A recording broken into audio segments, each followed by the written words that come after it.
Hello और welcome students, स्वागत है आपका करण गुप्ता ट्यूटोरियल क्लासेस में, जिसमें हम आज बात करेंगे एक बहुत ही इंपॉर्टेंट टॉपिक पे। और आज का टॉपिक है कि अगर आप विदेश में पढ़ाई करना चाहते हैं, किसी फॉरेन कंट्री में पढ़ाई करना चाहते हैं आफ्टर बी फार्मा या अपनी ग्रेजुएशन डिग्री या पोस्ट ग्रेजुएशन डिग्री, तो आपको ऐसा क्या करना पड़ेगा, ऐसा कौन सा एग्जाम क्वालिफाइड करना पड़ेगा जिसको करने के बाद आप फॉरेन में जा सकते हैं और वहां पर पढ़ाई कर सकते हैं, साथ ही साथ वहां पर आप जॉब भी कर सकते हैं। यह क्वेश्चन काफी स्टूडेंट्स मुझसे पूछ रहे थे, तो आज मैं इस वीडियो के थ्रू आपको उन सभी एग्जाम के बारे में बताऊंगा जिसको क्लियर करने के बाद आप फॉरेन में जाकर इजीली पढ़ाई कर सकते हैं और वहां पर आपकी जॉब भी लग सकती है। तो मैं आपको एग्जाम के बारे में पूरी इंफॉर्मेशन दूंगा कि वो एग्जाम क्या होती है, कैसे होती है, उनकी फीस क्या होती है। तो चलिए स्टार्ट करते हैं और बात करते हैं। तो चलिए बात करते हैं। सबसे पहले मैं आपको बताना चाहता हूं कि इस वीडियो के अंदर मैं आपको 3 ऐसे एग्जाम्स के बारे में बताऊंगा जो कि सबसे ज्यादा ये एग्जाम जो है वो मान्य है और सबसे ज्यादा अगर जो बच्चे अटेम्प्ट करते हैं वो इन्हीं एग्जाम्स को अटेम्प्ट करने के बाद वो फॉरेन जाते हैं पढ़ाई करने के लिए। फर्दर इसको हम फर्दर स्टडीज भी कह सकते हैं। मतलब ज्यादातर भारत में जो स्टूडेंट्स हैं वो अपनी पोस्ट ग्रेजुएशन, मतलब जिन्हें हम मास्टर्स डिग्री कहते हैं, उनको करने के लिए फॉरेन में जाते हैं। उसका रीजन भी यह है कि अगर आप विदेशों में नौकरी करना चाहते हैं तो आपको वहां पर कुछ ना कुछ पढ़ाई करनी पड़ेगी, मतलब वहां से आपको कुछ ना कुछ सर्टिफिकेशन कोर्स करना पड़ेगा।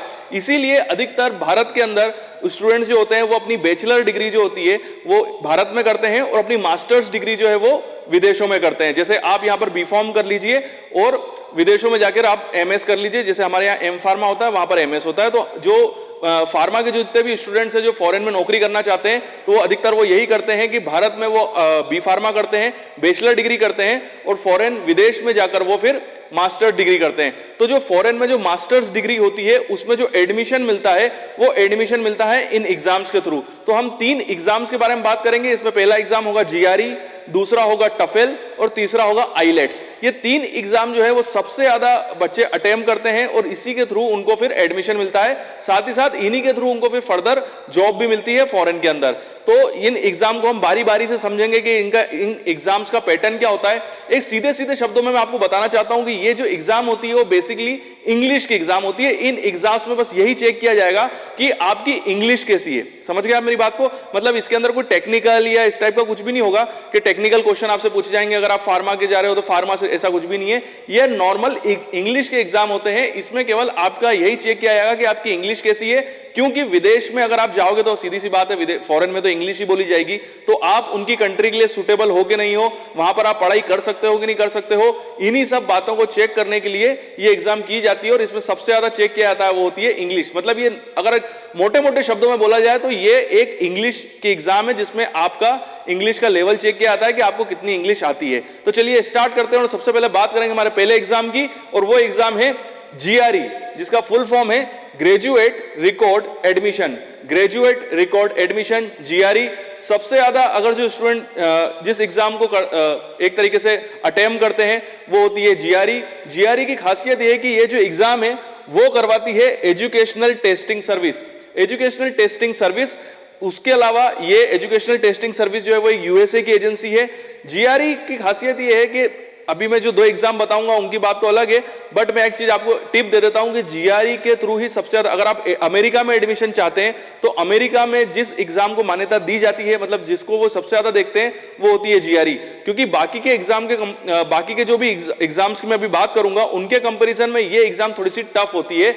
इसी वजह से जीआरई को अमेरिका में अगर आपको एडमिशन चाहिए तो आपके जीआरई में ही, जीआरई के थ्रू ही आप उसमें एडमिशन, अमेरिका में आपको एडमिशन मिल सकता है। चलिए बात को आगे बढ़ाते हैं। पहले मैं आपको इसका थोड़ा सिस्टमेटिक इसका नॉलेज दे दूं, क्या होती है, कैसे होती है।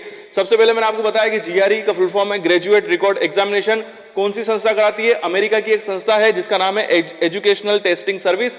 ये इस एग्जाम को कंडक्ट करवाती है। इस एग्जाम को आप ऑनलाइन दे सकते हो। ये एग्जाम आपको ऑनलाइन देनी है, मतलब कंप्यूटर पर बैठ के। ये आप कभी भी दे सकते हो, बट 1 साल में 5 बार दे सकते हो। कितना?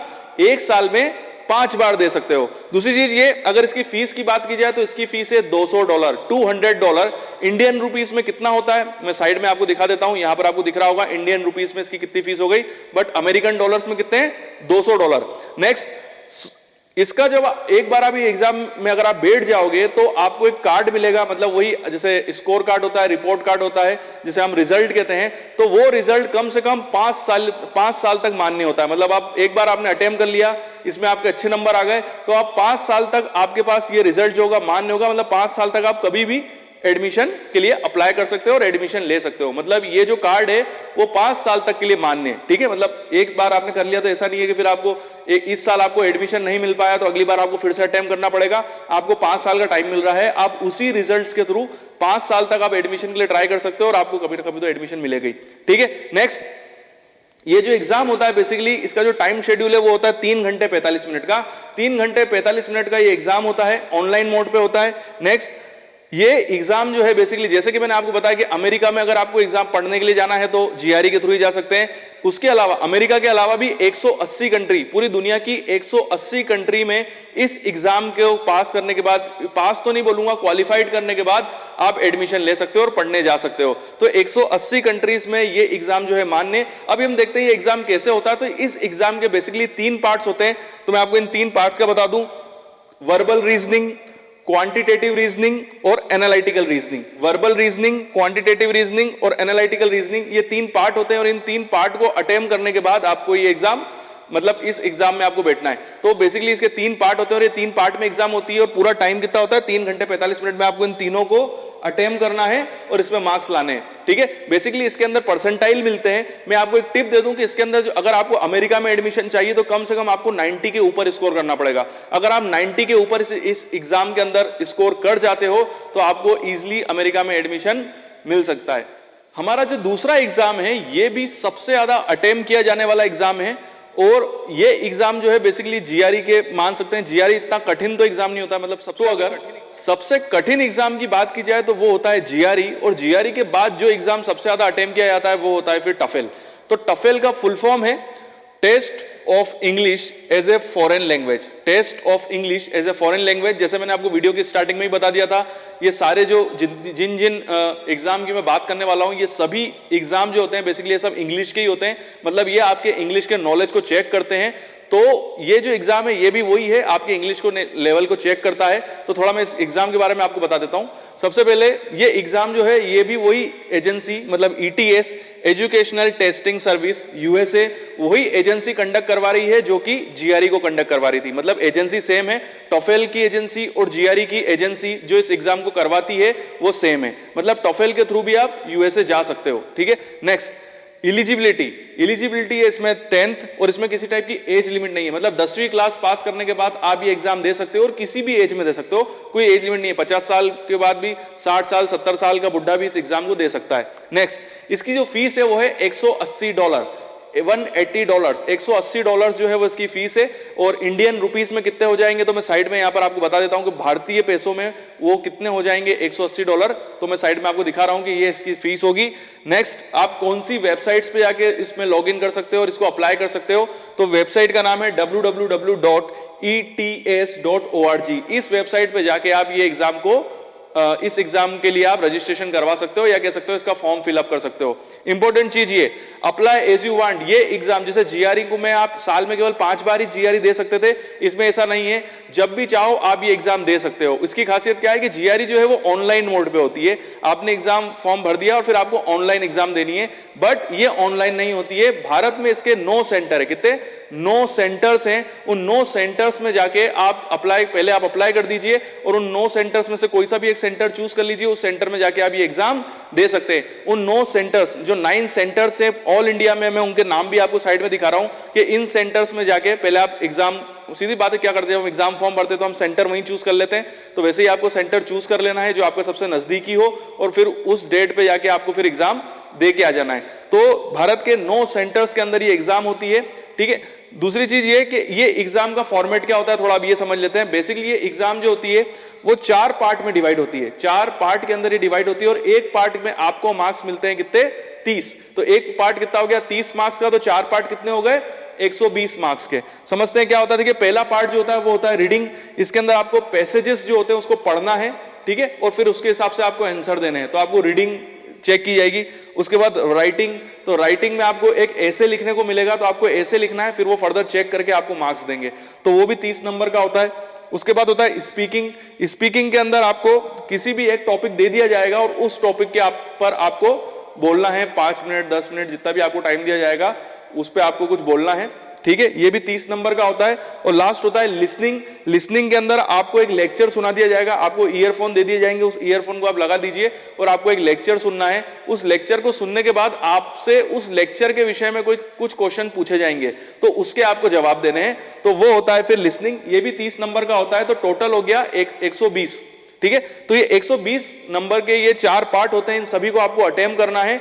और 120 में से अगर, अब मैं आपको थोड़ी मेरी टिप दे देता हूं कि 120 में अगर आप ये सोच रहे हैं कि इसमें पासिंग मार्क क्या होता है, देखिए इसमें कोई पासिंग मार्क तो नहीं होते हैं, बट 80 नंबर के ऊपर अगर आप स्कोर कर जाते हो तो फिर आपके चांसेस होते हैं कि आप किसी फॉरेन की यूनिवर्सिटी में आपको एडमिशन मिल सकता है। मतलब आपको 120 में, मतलब मान के चलिए कि 80 से 90%, कम से कम 75% के ऊपर ही आपको बनाने पड़ेंगे। 75% के ऊपर अगर आप स्कोर कर लेते हैं तो आपके चांसेस काफी बढ़ जाएंगे एडमिशन के से रिलेटेड। एक चीज और के एक क्वेश्चन ये उठ रहा है कि जब वो ये क्वेश्चन पूछेंगे, जैसे स्पीकिंग में तो आपको इंग्लिश में ही बात करनी है, बट लिसनिंग में, रीडिंग में, तो यहां पर क्या होगा, यहां पर हमको जब अब जो आंसर पूछे जाएंगे ये हमको स्पीकिंग में बोला जाएगा, तो इंग्लिश में ही बोलना है। साथ ही साथ जो दूसरे क्वेश्चन आंसर होंगे तो उनके जवाब भी आपको इंग्लिश में ही देने हैं। ऐसा नहीं कि आपने जैसे ये लिसनिंग के अंदर आपने लेक्चर सुन लिया और आपसे जैसे ही कोई लेक्चर के विषय में कोई आपसे क्वेश्चन पूछता है तो आप उसको हिंदी में जवाब दे रहे हैं, ऐसा नहीं।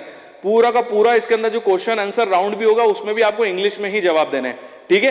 तो ये जो एग्जाम है बेसिकली, जैसे कि मैंने आपको बताया कि टॉफेल जो है वो सेम एजेंसी करवाती है, बट टॉफेल के थ्रू अगर आप अमेरिका में जाने की प्लानिंग कर रहे हैं तो अमेरिका आप टॉफेल के थ्रू नहीं जा सकते, उसके लिए आपको जीआरई और टॉफेल दोनों क्वालिफाइड करनी पड़ेगी। कई लोग केवल जीआरई के थ्रू भी जा सकते हैं, बट जीआरई बहुत इंपॉर्टेंट है। जीआरई के थ्रू ही आप यूएसए जाएंगे, बट टॉफेल के थ्रू आप यूएसए, अगर आप अकेले टॉफेल को अटेम्प्ट करते हैं तो यूएसए को छोड़ के और कनाडा को छोड़ के आप बाकी कंट्रीज में आप इजीली जा सकते हैं। मतलब अगर आप यूरोपियन कंट्रीज में जाना चाहते हैं, न्यूजीलैंड और ऑस्ट्रेलिया में जाना चाहते हैं, तो वो टॉफेल के थ्रू आप जा सकते हैं, ठीक है। बट अगर आपको अमेरिका और कनाडा जाना है तो आपको फिर जीआरई भी क्वालिफाइड करनी है और टॉफेल भी क्वालिफाइड करनी है। इन दोनों में आपको अच्छे परसेंटाइल लाके ही फिर आप अमेरिका और कनाडा में जा सकते हैं, बट अकेले टॉफेल के थ्रू आप यूरोप और ऑस्ट्रेलिया में जा सकते हैं। तो अब हम बात करते हैं हमारे अगले एग्जाम के बारे में। चलिए अब स्टार्ट करते हैं हम और बात करते हैं हमारे तीसरे एग्जाम की। इससे पहले हमने बात करी थी जीआरई और टॉफेल की, तो अब तीसरा एग्जाम है और उसका नाम है आईलेट्स। आईलेट्स का फुल फॉर्म है international English language testing system. International English language testing system, ये एग्जाम की जो खासियत है पहले मैं आपको वो बताना चाहता हूं कि ये एग्जाम जो होती है बेसिकली ये 2 टाइप की होती है। एक टाइप होता है इसका एकेडमिक और दूसरा होता है जनरल ट्रेनिंग। तो हम पहले ये समझते हैं कि एकेडमिक और जनरल ट्रेनिंग क्या होती है। तो ये एग्जाम 2 टाइप से इसलिए होता है कि एकेडमिक एग्जाम वो बच्चे अटेम्प्ट करते हैं जो विदेशों में जाकर केवल पढ़ाई करना चाहते हैं, तो उनके लिए होता है एकेडमिक। और जनरल ट्रेनिंग का मतलब ये होता है कि जो लोग या तो पढ़ाई भी करना चाहते हैं और साथ में काम भी करना चाहते हैं, तो वो आईलेट्स का जनरल ट्रेनिंग वाला एग्जाम जो होता है वो उसको अटेम्प्ट करते हैं। तो आईलेट्स जो है बेसिकली 2 टाइप की होती है। एकेडमिक उन बच्चों के लिए जो केवल विदेश में, मतलब फॉरेन कंट्रीज में जाके केवल पढ़ाई करना चाहते हैं, और जनरल ट्रेनिंग वाली जो एग्जाम होती है वो उन लोगों के लिए होती है जो पढ़ाई के साथ में काम या कोई जॉब करना चाहते हैं या केवल जॉब करना चाहते हैं, तो वो भी ये जनरल टाइप की ट्रेनिंग वाला एग्जाम दे सकते हैं। इससे पहले जिन एग्जाम्स की हमने बात करी थी, चाहे वो जीआरई हो या टफेल हो, वो दोनों एग्जाम जो होते हैं बेसिकली वो उन्हीं बच्चों के लिए होते हैं जो केवल विदेश में, फॉरेन में जाकर केवल पढ़ाई करना चाहते हैं। अब हम थोड़ा इसका सेटअप समझते हैं, एग्जाम किस टाइप की होती है और कैसे होती है। सबसे पहले इसमें जो मार्क्स आपको मिलेंगे वो बैंड्स में मिलेंगे, है ना। परसेंटाइल में आपको इसमें मार्क्स नहीं मिलते हैं, बैंड्स में मिलेंगे। मैं थोड़ा आगे इसके ऊपर और बात करूंगा, जब मैं इस एग्जाम का पैटर्न आपको समझाऊंगा तब और बात करूंगा। नेक्स्ट, इसकी जो फीस है वो है 12,000 रुपए। ये इंडियन रुपीस में ही है 12,000 रुपए। इससे पहले मैंने आपको डॉलर्स में बताया था, मगर ये इंडियन रुपीस में है। 12,000 रुपए इसकी फीस होती है एक बार एग्जाम अटेम्प्ट करने की। इसका जो स्कोर होता है, जब आप ये एग्जाम दे देते हो और जो आपको इसमें बैंड्स मिलते हैं, इसमें परसेंटाइल नहीं मिलते हैं, बैंड्स, तो इसमें जो बैंड्स मिलते हैं वो 2 साल तक वैलिड होते हैं। मतलब एक बार अटेम्प्ट करने के बाद आपको जो भी स्कोर मिलेगा, बैंड्स मिलेंगे, तो आप 2 साल तक आप एडमिशन के लिए ट्राई कर सकते हो, और 2 साल के बाद ये फिर एक तरह से एक्सपायर हो जाएगा, फिर से आपको एग्जाम देनी पड़ेगी, ठीक है। नेक्स्ट, ये एग्जाम जो है बेसिकली ये ऑनलाइन मोड पे नहीं होती है। भारत में ब्रिटिश काउंसिल इंडिया जो है वो इस एग्जाम को कंडक्ट करवाती है। 55 लोकेशंस, मतलब इस एग्जाम के सबसे ज्यादा सेंटर है इंडिया में। टोटल 55 सेंटर है इंडिया में जो इस एग्जाम को कंडक्ट करवाते हैं। उन 55 सेंटर्स के नाम मैं साइड में आपको दे देता हूं, तो इस नाम आप ये लोकेशन देख सकते हैं। तो यहां पर जाकर ये एग्जाम आपको अटेम्प्ट करनी है। तो टोटल 55 सेंटर्स जो हैं तो वहां पर ये एग्जाम होती है। अब हम ये बात करेंगे कि इस एग्जाम का क्या पैटर्न होता है और ये कैसे होती है। अब हम ये बात करते हैं कि आईलेट्स जो एग्जाम होती है उसका फॉर्मेट क्या होता है। तो बेसिकली ये भी एक इंग्लिश की एग्जाम है। इसके बेसिकली 4 पार्ट होते हैं और जैसे कि मैंने आपको बताया था ये एग्जाम 2 टाइप की होती है। एक होती है एकेडमिक, मतलब उन बच्चों के लिए जो फॉरेन में जाके केवल पढ़ाई करना चाहते हैं, और एक होती है जनरल ट्रेनिंग, जो बच्चे पढ़ाई भी करना चाहते हैं और साथ में काम भी करना चाहते हैं, या जो केवल काम करने के लिए फॉरेन जा रहे हैं, तो उनके लिए जो एग्जाम होती है वो होती है जनरल ट्रेनिंग। तो मैं पहले आपको इस एग्जाम का एक फॉर्मेट समझा देता हूं कि किस टाइप से होती है। बेसिकली 4 पार्ट्स में होती है। तो 4 पार्ट में पहला पार्ट होता है लिसनिंग। देखिए, सबसे पहले आपको कुछ सुना दिया जाएगा, कोई भी लेक्चर सुनने को मिलेगा आपको, जैसे आईलेट्स के अंदर होता है। उन लिसनिंग के अंदर 4 सेक्शन होते हैं। 4 अलग अलग सेक्शन में आपको लिसनिंग कराई जाएगी। उसके बाद 40 क्वेश्चन पूछे जाएंगे और ये प्रॉपर एग्जाम जो होती है 30 मिनट का होता है। ठीक है, तो ये 30 मिनट का एग्जाम होगा। तो सबसे पहले आप ये एग्जाम जो है वो दोनों के अंदर कॉमन है, लिसनिंग और स्पीकिंग, ये दोनों के अंदर सेम होगी। यहां पर लिसनिंग में 4 सेक्शन होंगे, 40 आइटम्स होंगे और 30 मिनट का होगा। वैसे ही स्पीकिंग भी दोनों में सेम होगा। स्पीकिंग में आपको किसी भी टॉपिक के ऊपर बोलना है 11 से 14 मिनट के अंदर अंदर। ठीक है, 11 से 14 मिनट का आपको टाइम दे दिया जाएगा और आपको किसी भी टॉपिक के ऊपर बोलना है। अब मैं आपको इधर का बता देता हूं। एकेडमिक के अंदर रीडिंग, यहां भी रीडिंग होगी। यहां की रीडिंग के अंदर 3 सेक्शन होंगे, 40 कह सकते हैं कि 40 आइटम्स होंगे। ठीक है, यहां मैंने टाइम्स लिख दिया, बेसिकली 40 आइटम्स है और 60 मिनट का मतलब 1 घंटे का आपको टाइम दे दिया जाएगा। अगर हम यहां की रीडिंग की बात करें तो इसके अंदर 3 सेक्शन होंगे, 40 आइटम्स होंगे और 60 मिनट का टाइम दिया जाएगा। बिल्कुल सेम है, मतलब एक तरह से। नेक्स्ट है राइटिंग। आपको किसी टॉपिक के ऊपर या सीधी बात है ऐसे लिखने पड़ेगा, तो आपको ऐसे लिखना है। एकेडमिक में देखा जाए तो 2 टास्क दे दिए जाएंगे आपको, 2 ऐसे आपको लिखने को मिल सकते हैं। 150 से लेकर 250 शब्दों के बीच में लिखना है और 1 घंटे का टाइम दिया जाएगा। और यहां पर भी राइटिंग होगी, 2 टास्क दिए जाएंगे, 150 से 250 शब्द लिखने हैं आपको और 1 घंटे का टाइम दे दिया जाएगा। तो बेसिकली अगर हम देखें तो इसमें 4 सेक्शन है, लिसनिंग, रीडिंग, राइटिंग और स्पीकिंग, और सेम यहां भी यही है। तो एग्जाम का पैटर्न एक तरह से सेम होता है, बट थोड़ा सा चेंज हो जाता है आपको जो टास्क दे दिया जाएगा उसके हिसाब से।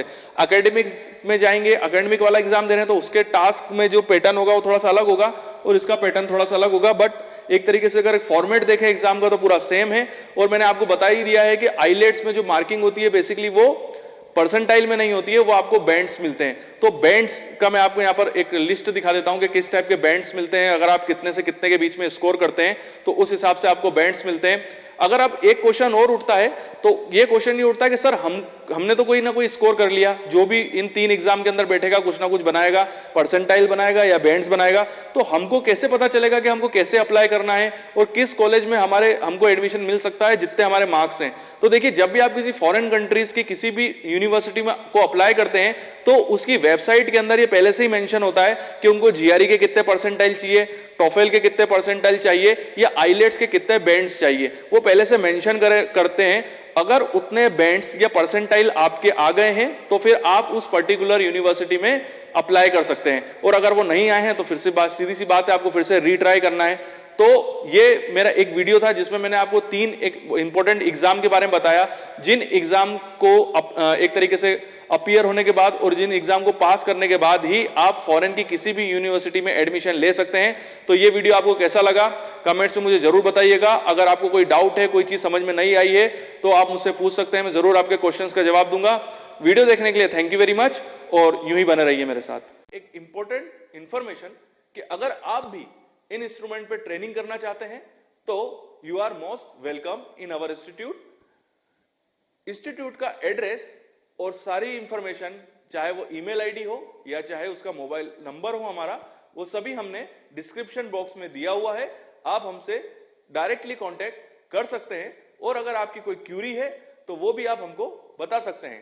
साथ ही साथ अगर आप कुछ ऐसे प्रोजेक्ट्स वर्क से जुड़े हुए हैं, कोई पीएचडी वर्क से जुड़े हुए हैं या आप कोई ऐसे कोर्स से जुड़े हुए हैं जहां पर आपको इन इंस्ट्रूमेंट्स की रिक्वायरमेंट है या आपके पास कुछ ऐसे सैंपल हैं जो इस पर्टिकुलर इंस्ट्रूमेंट्स पे ही रन हो सकते हैं बट वो आपके पास अवेलेबल नहीं है, तो हमारा इंस्टीट्यूट ऐसी कंसल्टेंसी सर्विस भी प्रोवाइड कराता है और उससे रिलेटेड इंफॉर्मेशन भी हमने हमारे लिंक बॉक्स के अंदर और डिस्क्रिप्शन बॉक्स के अंदर आपको प्रोवाइड कराई है।